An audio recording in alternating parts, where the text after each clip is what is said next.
اب ایک سوال یہ ہے کہ وہ کون سے اعمال ہیں جن کی وجہ سے آدمی جنت میں داخل ہو سکتا ہے؟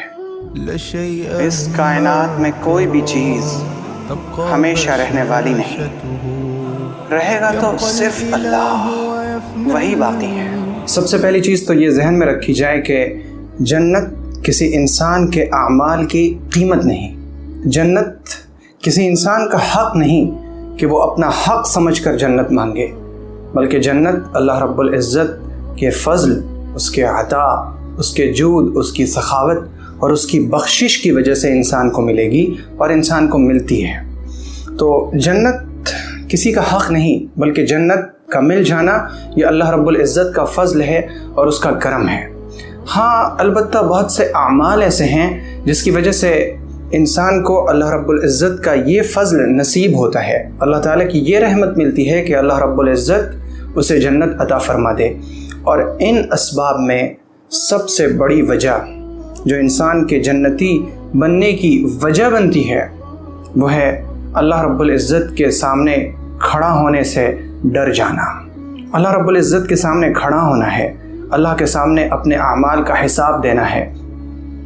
اللہ تعالیٰ اس طرح سے بندے سے سوال کرے گا، لیس بینہ و بینہ ترجمان، کہ بندے کے درمیان اور اس کے رب کے درمیان کوئی تیسرا ترجمانی کرنے والا نہیں ہوگا کہ بندے نے یہ کہا پھر وہ بندے کو بتائے کہ تیرے رب نے یہ کہا، ایسا کوئی نہیں ہوگا، بلکہ ہر شخص فردن اللہ رب العزت کے سامنے کھڑا ہو کر جواب دے گا۔ اس دن میں جس دن میں راز کھول دیے جائیں گے، جس دن عیوب سامنے کر دیے جائیں گے، جس دن انسان اپنے کرتوتوں کو اپنی نگاہوں سے دیکھے گا، جس دن انسان شرم سے منہ چھپاتا پھرے گا اور اسے منہ چھپانے کی بھی کوئی جگہ نہیں ملے گی، اس دن اللہ رب العزت کے سامنے کھڑا ہونے سے ڈر جانا یہ انسان کو جنت میں لے جانے کی وجہ بنتی ہے، سبب بنتی ہے۔ اللہ رب العزت خود قرآن پاک میں فرماتا ہے وَلِمَنْ خَافَ مَقَامَ رَبِّهِ جَنَّتَانِ، کہ جو شخص اپنے رب کے سامنے کھڑا ہونے سے ڈرتا ہے اس کے لیے دو جنتیں ہیں، اس کے لیے ایک جنت نہیں بلکہ اس کو اللہ رب العزت اعزاز میں، اکرام میں، اس کی عزت افزائی کے طور پر، اور اس لیے کہ وہ ڈرا تھا، وہ دنیا میں بے فکری کی زندگی نہیں گزارتا تھا، وہ ہر کام میں سوچتا تھا کہ میں ایسا کروں کہ میرے رب کو ناپسند نہ آئے، میں ایسے کام کروں کہ میرا رب مجھ سے ناراض نہ ہوئے، میں ایسے کام کروں کہ اللہ کے سامنے کھڑا ہو کر جواب دے سکوں۔ ہر کام میں وہ فکر مند رہا کرتا تھا کہ کہیں میرا رب مجھ سے ناراض نہ ہو جائے، تو اللہ تعالیٰ اس کے اس ڈر کی وجہ سے اسے ایک نہیں دو جنتیں عطا فرمائے گا۔ اور اللہ تعالیٰ نے سورہ نازعات میں فرمایا وَأَمَّا مَنْ خَافَ مَقَامَ رَبِّهِ وَنَهَى النَّفْسَ عَنِ الْهَوَىٰ فَإِنَّ الْجَنَّةَ هِيَ الْمَأْوَىٰ، کہ جنت تو صرف دو قدم پر ہے، جنت صرف دو قدم پر ہے، انسان دو کام کر لے جنت اس کا ٹھکانہ ہے۔ اما من خاف مقام ربه، انسان اپنے رب کے سامنے کھڑا ہونے سے ڈر جائے، وَنَهَى النَّفْسَ عَنِ الْهَوَىٰ، اور اپنے آپ کو، اپنی ذات کو وہ خواہشات سے روک لے، اپنی خواہشات کے پیچھے نہ چلے، وَاتَّبَعَ هَوَاهُ، خواہشات کے پیچھے نہ چلے بلکہ وہ اپنے آپ کو، اپنی ذات کو خواہشات کے پیچھے چلنے سے روک دے، فَإِنَّ الْجَنَّةَ هِيَ الْمَأْوَىٰ، تو جنت اس کا ٹھکانہ ہے، جنت اس کا ٹھکانہ ہے۔ اللہ رب العزت فرماتا ہے ذَلِكَ لِمَنْ خَافَ مَقَامِي وَخَافَ وَعِيدِ، یہ جنت اس کے لیے ہے جو میرے سامنے کھڑا ہونے سے ڈرتا ہے اور میری وعید سے ڈرتا ہے۔ میں نے جو ڈرایا ہے قرآن میں نے اپنے رسول کی زبانی جو خوف تمہیں دلایا ہے، اگر تمہارے اندر وہ خوف ہے تو یہ جنت تمہارے لیے ہے۔ ہر انسان یہ دعویٰ کرتا ہے کہ میں اپنے رب کے سامنے کھڑا ہونے سے ڈرتا ہوں۔ ہم کسی سے پوچھ لیں کہ تمہیں ڈر نہیں کہ اللہ کے سامنے کھڑا ہونا ہے، تو وہ کہے گا کہ بالکل مجھے تو بہت ڈر ہے، میں بہت ڈرتا ہوں کیونکہ مجھے اللہ کے سامنے کھڑا ہونا ہے۔ لیکن میرے بھائی اور میری بہن، انسان کے دل میں کیا ہے، انسان کا ایمان کیسا ہے، اس کی گواہی اس کے اعمال دیتے ہیں۔ اگر اعمال اچھے ہیں اور وہ کہتا ہے کہ میں اللہ کے سامنے کھڑا ہونے سے ڈرتا ہوں، تو اس کا مطلب یہ کہ وہ اپنے قول میں، اپنی بات میں سچا ہے۔ لیکن اگر کوئی شخص دن رات اللہ کے حدود کو پامال کرتا رہے، اللہ کے محارم کی بے عزتی کرتا رہے، اللہ رب العزت نے جن چیزوں کو حرام کیا ہے انہی کا ارتکاب کرتا رہے، کبھی بھی اللہ کی فرما برداری نہ کرے، اللہ کے سامنے سجدہ ریز نہ ہو اور پھر وہ یوں کہے کہ میں اللہ کے سامنے کھڑا ہونے سے ڈرتا ہوں، تو اس کے اعمال اس کی بات کی سچائی کی گواہی نہیں دے رہے ہیں۔ جب انسان اللہ کے سامنے کھڑا ہونے سے ڈرتا ہے تو وہ 3 کام کرتا ہے۔ سب سے پہلا کام یہ کہ وہ اللہ کے حکموں پر چلتا ہے۔ اللہ نے جن چیزوں کا حکم دیا، اللہ سبحانہ و تعالیٰ نے قرآن پاک میں جن چیزوں کے احکامات دیے ہیں، پیغمبر صلی اللہ علیہ وآلہ وسلم نے جو تعلیمات ہم تک پہنچائی ہیں، اس کی کوشش ہوتی ہے کہ میں اللہ کے حکموں پر چلوں۔ اور دوسرا کام یہ کہ جب بندہ اللہ سے ڈرتا ہے تو وہ اللہ کی حرام کی ہوئی چیزوں سے اپنے آپ کو بچاتا ہے۔ وہ بچتا ہے جھوٹ سے، وہ بچتا ہے شرک سے، وہ بچتا ہے والدین کی نافرمانی سے، وہ بچتا ہے رشوت لینے سے، وہ بچتا ہے زنا سے اور زنا کے راستے پر چلنے سے، وہ بچتا ہے یتیم کا مال کھانے سے، وہ بچتا ہے کہ میں جھوٹی قسم نہ کھاؤں، وہ بچتا ہے کہ میں جھوٹی گواہی نہ دوں۔ اس کی کوشش ہوتی ہے کہ میں اللہ کی حرام کی ہوئی چیزوں سے بچوں۔ وہ دوسروں کی عزتیں پامال نہیں کرتا، وہ کسی پر ظلم نہیں کرتا، وہ کسی کو ستاتا نہیں ہے، وہ کسی کا دامن نہیں کھینچتا، وہ کسی کے پیچھے نہیں پڑتا، کسی کی عزت کو پامال نہیں کرتا، وہ ان تمام چیزوں سے بچتا ہے۔ اور تیسری چیز جس سے یہ ظاہر ہوتا ہے کہ یہ بندہ اللہ سے ڈر رہا ہے، وہ یہ کہ جب بندہ اللہ سے ڈرتا ہے تو وہ رات کی تاریکی میں اللہ کے سامنے کھڑا ہو کر اللہ سے سرگوشیاں کرتا ہے، کھڑا ہو کر، کبھی جھک کر رکوع کی حالت میں، سجدے کی حالت میں، کبھی لیٹ کر، کبھی کروٹ لیٹ کر، تو کبھی کسی طرح تو کبھی کسی طرح۔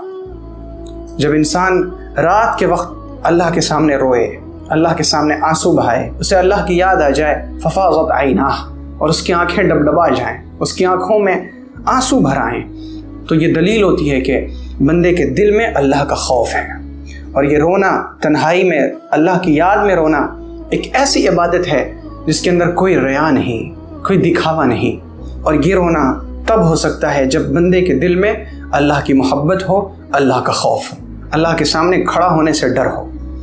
ایسا بہت کم ہوتا ہے نا کہ انسان اپنے نرم گدے کو، نرم تکیے کو چھوڑ کر گھر کے کسی گوشے میں جا کر بیٹھ جائے، کسی اندھیرے اور تاریک گوشے میں جا کر اکیلا بیٹھ جائے، اللہ کے سامنے کھڑا ہو، قرآن کی تلاوت کرے، پھر وہ سجدے میں جائے، اللہ کو اس کے اسماء حسنہ سے پکارے، یا رحمان، یا رحیم، یا مؤمن، یا حفیظ، یا وکیل، یا کریم، یا مالک، اپنی حاجات اور ضروریات اللہ کے سامنے رکھے، اور پھر وہ یوں اللہ رب العزت سے اس وقت مناجات کرے، اللہم اجرنی من النار، اللہم اجرنی من النار، اللہم اجرنی من النار، اللہم انی اسألک الجنہ واعوذ بک من النار، اللہم انی اسألک الجنہ واعوذ بک من النار۔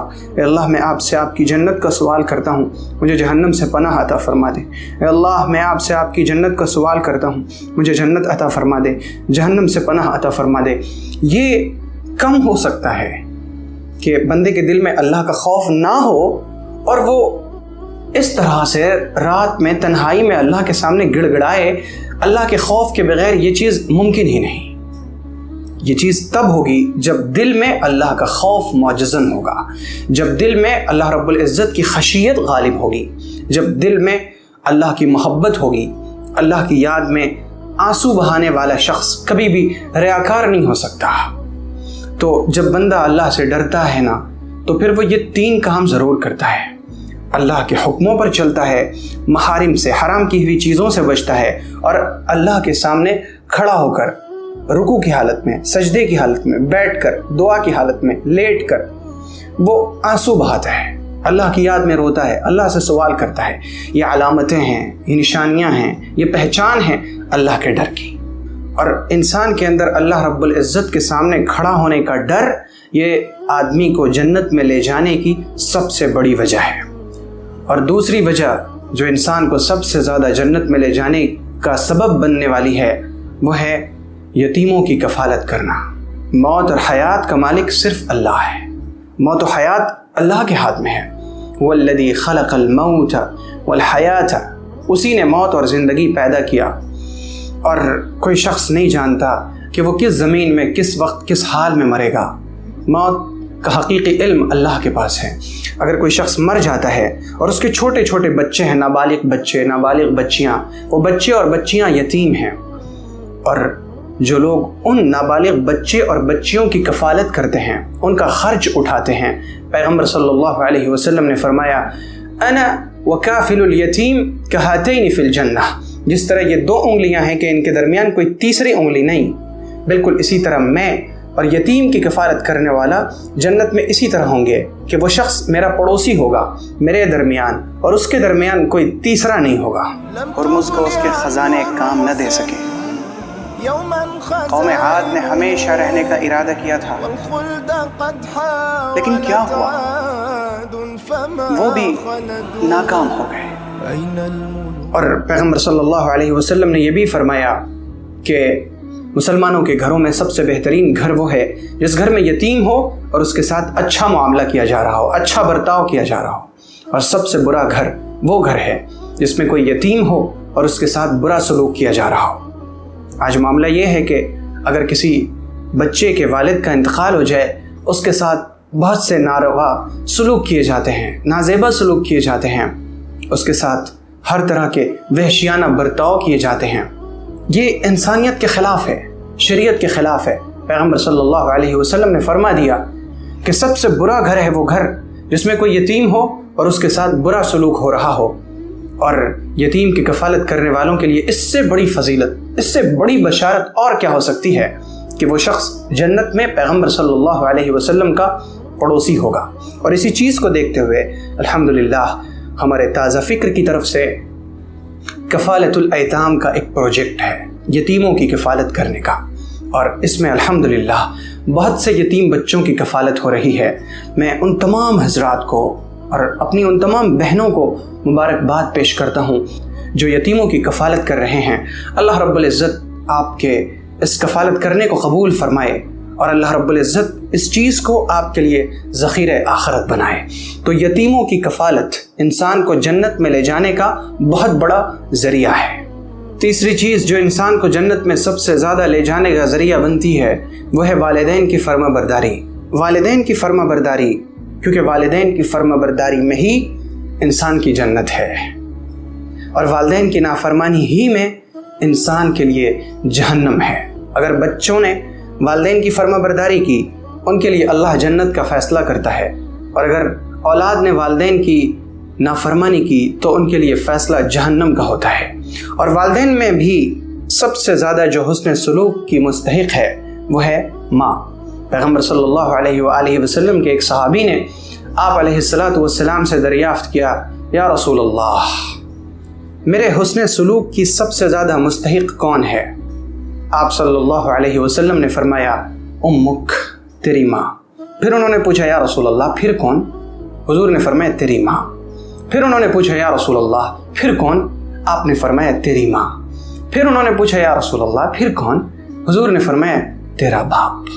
تیرا باپ، یعنی سب سے زیادہ حسن سلوک کی مستحق ماں ہے، اور اس کے بعد باپ۔ ہوتا یوں ہے کہ جب والدین بوڑھے ہو جاتے ہیں تو بڑھاپے کی وجہ سے ان کی باتیں ذرا تلخ ہو جاتی ہیں، کیونکہ انہوں نے زمانے کے گرد و غبار دیکھے ہوتے ہیں، انہوں نے زمانے کے سرد اور گرم کو چکھا ہوتا ہے، انہوں نے بہت سی مصیبتیں جھیلی ہوتی ہیں، مشقتیں برداشت کی ہوتی ہیں، اور پھر یہ کہ ان کا زمانہ ختم ہو رہا ہوتا ہے، اولاد کا نیا زمانہ شروع ہو رہا ہوتا ہے، تو دونوں کے تقاضے الگ الگ ہیں، جس کی وجہ سے والدین کبھی اکتاہٹ میں جھنجھلاہٹ کا شکار ہو جاتے ہیں، اور ان کی گفتگو ایسی ہو جاتی ہے جو ذرا تلخ ہوتی ہے، جو ذرا کڑوی ہوتی ہے۔ اور یہ چیز حقیقت ہے کہ والدین جب بوڑھے ہو جائیں گے تو ان کی طرف سے کچھ ایسی باتیں ہوں گی جو اولاد کو ناگوار گزرے۔ ظاہر سی بات ہے کہ اللہ رب العزت کو اس چیز کا علم ہے، تو اللہ نے پہلے ہی فرما دیا، اما یبلغن عندک الکبر احدہما او کلاہما فلا تقل لہما اف ولا تنہرہما وقل لہما قولا کریما، کہ اگر ان دونوں میں سے کوئی ایک یا دونوں بڑھاپے کو پہنچ جائیں تو تم کبھی بھی انہیں اف نہ کہنا، ان کی کسی بات پر تم ناگواری کا اظہار نہ کرنا، انہیں کبھی نہ جھڑکنا، بلکہ تم جب بھی ان سے بات کرنا قولا کریما، اچھی بات کرنا، نرم لہجے میں بات کرنا، آواز کو پست رکھنا، واخفض لہما جناح الذل من الرحمہ، اور ان کے لیے رحمت کے بازوؤں کو پست کر دینا، نرم بنے رہنا، جیسا کہ انہوں نے تمہیں بچپن میں پالا پوسا بڑا کیا جوان کیا, تمہیں کھلایا پلایا, تمہارے ہر دور کے تقاضوں کو انہوں نے پورا کیا. اسی طرح تم ان کے لیے دعا کرنا رب ارحمہما کما ربیانی صغیرا. اور یہی حق ہے ان لوگوں کا جو والدین تو نہیں ہیں لیکن کسی وجہ سے انہوں نے اگر آپ کو پالا پوسا بڑا کیا جوان کیا, اب آپ کا فرض ہے کہ آپ ان کے بڑھاپے میں ان کی خبرگیری کریں. آپ انہیں ایسے ہی پالیں پوسیں جس طرح سے انہوں نے آپ کو بچپن میں پالا پوسا, آپ کی خبرگیری کی. آپ بیمار تھے تو آپ کا علاج کیا, آپ جب پریشان تھے تو انہوں نے آپ کی پریشانی دور کرنے کے لیے ہر قدم اٹھایا, انہوں نے آپ کے لیے ہر طرح کی کوششیں کی. اب جب وہ بوڑھے ہو چکے ہیں تو ایسا نہ ہو کہ تم ان کے ساتھ بے وفائی کر دینا, تم ان کے ساتھ خیانت کر دینا, تم انہیں چھوڑ کر چلے جانا, ایسا نہ ہو, ورنہ تم ظالمین میں شامل ہو جاؤ گے. اور اللہ تعالیٰ فرماتا ہے وَلَا تَرْكَنُوا إِلَى الَّذِينَ ظَلَمُوا فَتَمَسَّكُمُ النَّارُ. کبھی بھی ظالموں سے مت جا ملنا ورنہ تمہیں بھی جہنم کی آگ پکڑ لے گی. تو والدین کی فرما برداری یہ انسان کو جنت میں لے جانے کا بہت بڑا ذریعہ ہے, بہت بڑا ذریعہ ہے. جس شخص نے اپنے والدین کو بڑھاپے میں پایا اور ان کی خدمت کر کے اپنے آپ کو جنت کا مستحق نہ کروا سکا, یقین جانے کہ وہ شخص بہت بڑا بد نصیب ہے. بہت بڑا بد نصیب ہے وہ شخص جس نے اپنے ماں باپ کو بڑھاپے کی حالت میں پایا اور ان کی خدمت کر کے, ان کی طاعت کر کے, ان کی فرما برداری کر کے اپنے آپ کو جنت کا مستحق نہ کروا سکا. اس سے بڑا بد نصیب اور کون ہو سکتا ہے؟ اللہ رب العزت ہم سب کو اپنے والدین کا فرما بردار بنائے. کہاں ہیں وہ بادشاہان جن کے پاس ہر دروازوں سے لوگ آیا کرتے تھے؟ ذرا دیکھنا. اور سب سے زیادہ جو چیز جنت میں لے جانے کا ذریعہ بنتی ہے وہ ہے کثرت سے اللہ کا ذکر کرنا. پیغمبر صلی اللہ علیہ وسلم نے فرمایا سبق المفردون, مفردون تو آگے بڑھ گئے. صحابہ کرام نے پوچھا یا رسول اللہ یہ مفردون کون ہیں جو آگے بڑھ گئے؟ پیغمبر علیہ السلام نے فرمایا الذاکرون اللہ کثیرا والذاکرات, جو اللہ کو بہت زیادہ یاد کرنے والے مرد اور اللہ کو بہت زیادہ یاد کرنے والی عورتیں ہیں, یہ مفردون ہیں, یہ آگے بڑھ گئے, یہ جنت پہنچنے میں آگے بڑھ گئے. اور صحیح حدیث میں پیغمبر صلی اللہ علیہ وآلہ وسلم کا فرمان ہے کہ جب بندہ کہتا ہے لا الہ الا اللہ ولا حول ولا قوت الا باللہ, تو اللہ سبحانہ و تعالی فرماتا ہے کہ میرے بندے نے سچ کہا, لا الہ الا انا, ہاں میرے سوا کوئی معبود نہیں, ولا حول ولا قوت الا بی, اور ہاں گناہ سے بچانے کی طاقت, نیکیاں کروانے کی طاقت میرے علاوہ کسی اور میں ہے بھی کہاں. اور جیسا کہ معلوم ہے کہ لا حول ولا قوت الا باللہ یہ جنت کے خزانوں میں سے ایک خزانہ ہے. تو جو شخص اللہ رب العزت کا کثرت سے ذکر کرتا ہے, کثرت سے اللہ کو یاد کرتا ہے, اور اللہ کو یاد کرنا دو طرح سے ہے. ایک تو ہے تسبیح کے ذریعے, یعنی تسبیحات میں سے اذکار میں سے جو بھی اذکار ہیں ان اذکار کا اہتمام کر لیا جائے. اور یہ اذکار بھی دو طرح کے ہیں. ایک تو ہیں خاص موقعوں پر پڑھے جانے والے اذکار. بیت الخلاء جا رہے ہیں تو بیت الخلاء جانے سے پہلے کی دعا پڑھ لیں, بیت الخلاء سے واپس آئے اس کی دعا پڑھ لیں. کھانا کھا رہے ہیں, کھانا کھانے کے وقت کی دعا کا اہتمام ہو. کھانا کھا چکے تو کھانے کے بعد کی دعا پڑھ لیں. مسجد میں داخل ہو رہے ہوں تو مسجد میں داخل ہونے کی دعا پڑھ لیں. کپڑا ہم پہن رہے ہیں, کپڑا پہننے کی دعا پڑھ لیں. یہ ہے خاص موقعوں پر پڑھے جانے والے اذکار. اور اس کے علاوہ اللہ رب العزت کا ایک عمومی ذکر, سبحان اللہ, الحمدللہ, اللہ اکبر, لا الہ الا اللہ, لا حول ولا قوت الا باللہ, استغفر اللہ, اور اس کے علاوہ اور بھی بہت سے اذکار. اور دوسرا طریقہ ہے اللہ کو یاد کرنے کا کہ بندہ اللہ رب العزت کی نشانیوں میں غور کرے, وہ دل سے چیزوں کو دیکھے, غور کرے, اپنے دماغ سے سوچے, اپنی انگلیوں کو لے لے, ہاتھ کو لے لے, کھانے والی چیزوں کو لے لے, سیب کو لے لے, انار کو لے لے, انار کے دانوں میں غور کرے کہ ان کے دانے کس قدر نزاکت کے ساتھ بنائے گئے ہیں, اس میں اس طرح کے کونے نکلے ہوئے ہیں اور یہ جھلیوں کے اندر محفوظ ہے اور اس کے اوپر ایک سخت غلاف ہے تاکہ اندر کے دانے متاثر نہ ہوں. ان میں غور کرے کہ یہ سسٹم اللہ تعالیٰ نے کیسے رکھا, اور پھر ان کے بیج میں غور کرے کہ بہت سی چیزوں کے بیج بظاہر ایک جیسے نظر آتے ہیں, ایک ہی زمین میں بوئے جائیں, ایک ہی طرح کی ہوا لگے, ایک ہی طرح کا پانی ہو, ایک ہی طرح کی کھاد ملے, لیکن سب سے جو پودے نکلتے ہیں وہ الگ الگ ہوتے ہیں. یہ اللہ کی شان نہیں تو اور کیا ہے. اور پھر یہ کہ اس سے جو پودے نکلیں، پھر ان کا جو پھل آئے، اس پھل میں اتنے بیج ہوں، اور پھر ہر بیج میں یہ سسٹم بھی اللہ تعالیٰ نے فیڈ کر دیا ہے کہ وہ بیج بھی اگر زمین میں جائے پھر وہ پودوں کو نکالے، اس کے پتے ایسے ہوں، اتنے بڑے ہوں، اتنے دنوں میں پھل دیں، اتنے پھل دیں، اور پھر ہر پھل میں بیج ہوں، اور ہر بیج میں پھر یہی سسٹم ہو۔ غور کرے، یہ بھی اللہ کا ذکر ہے۔ قرآن پاک کی تلاوت اللہ کا بہت بڑا ذکر ہے۔ تو بندہ ذکر میں جس طرح سے بھی مشغول ہو، اللہ تعالیٰ سے گفتگو کرنے کی عادت، یہ بھی ذکر کا ایک طریقہ ہے اللہ کو یاد کرنے کا۔ اللہ سبحانہ و تعالیٰ کا ذکر کرنے والے لوگ، ذکر کرنے والے مرد عورتیں، یہ مفردون ہیں، اور پیغمبر صلی اللہ علیہ وسلم نے فرمایا سبق المفردون، مفردون جنت پہنچنے میں آگے بڑھ گئے۔ صحابہ کرام نے پوچھا یا رسول اللہ یہ کون ہے؟ تو حضور پاک علیہ السلام نے جواب دیا یہ وہ لوگ ہیں جو اللہ کو کثرت سے یاد کرتے ہیں، وہ مرد ہوں یا عورتیں ہوں۔ تو اللہ رب العزت کو کثرت سے یاد کرنا، یہ انسان کو جنت میں لے جانے کا یہ چیز سبب بنتی ہے۔ جس نے پوری دنیا جمع کر لی تھی، وہ بھی اس دنیا سے روئی اور کفن کے سوا کچھ نہ لے جا سکا۔